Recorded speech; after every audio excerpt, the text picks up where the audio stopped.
आपके बाप दादाओं ने हवेली बनाई, छोड़ गए, खाली पड़े खंडर, कबूतर बोल रहे हैं उनमें।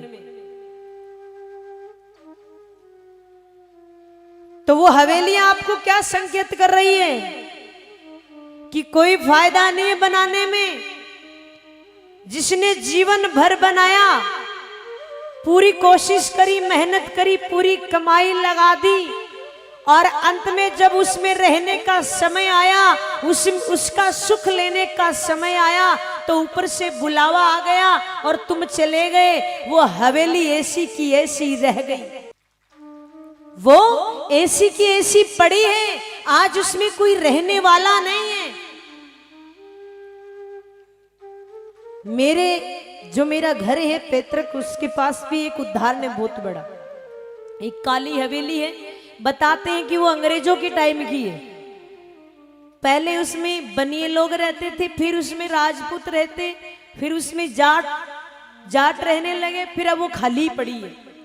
चारों कोनों पे 4 चौबारे हैं, बंद हैं, और बड़ी मतलब बुजुर्ग हवेली है। वो कितनी बता दी मैंने, राजपूत रह गए, बनिए रह गए, सब रह गए, आज उसमें रहने वाला कोई नहीं है। तो कई बार हम जब माता जी के पास बैठ जाते हैं तो बात चलती है कभी कभी, क्योंकि वो कहते हैं ना कि जब पोता पोती हो जाता तो बच्चों से मोह हट जाता और उनमें चला जाता।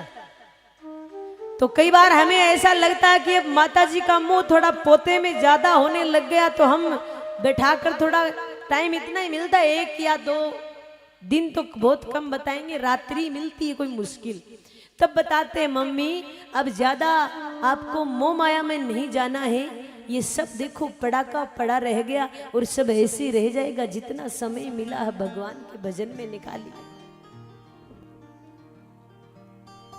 समझा जाते हैं, दवा दे जाते हैं, तो 2-4 महीने तीर्थों में निकल जाते हैं, फिर दोबारा आगमन होता है, फिर दोबारा समझा जाते हैं।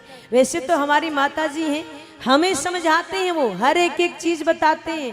अब की बार आपको ये करना है, अब की बार आपको ऐसा करना है, हर चीज हमें बताते हैं। लेकिन कुछ कुछ चीजें हमें भी बतानी पड़ जाती है। इसलिए आपसे भी कह रही हूं कि सत्कर्म कीजिए। ये दोनों हाथ किस लिए बनाए हैं? किस लिए बनाए?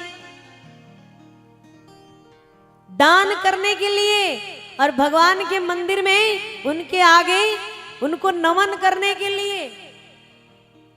ऐसा नहीं, ऐसा इसलिए नहीं बनाया है, इसलिए बनाया है। हाँ, कमाइए, इकट्ठा करिए, लेकिन अगर आप 100 रुपए कमाते हैं तो 10 रुपए आप पुण्य में लगाइए, दान कीजिए, सत्कर्म में लगाइए।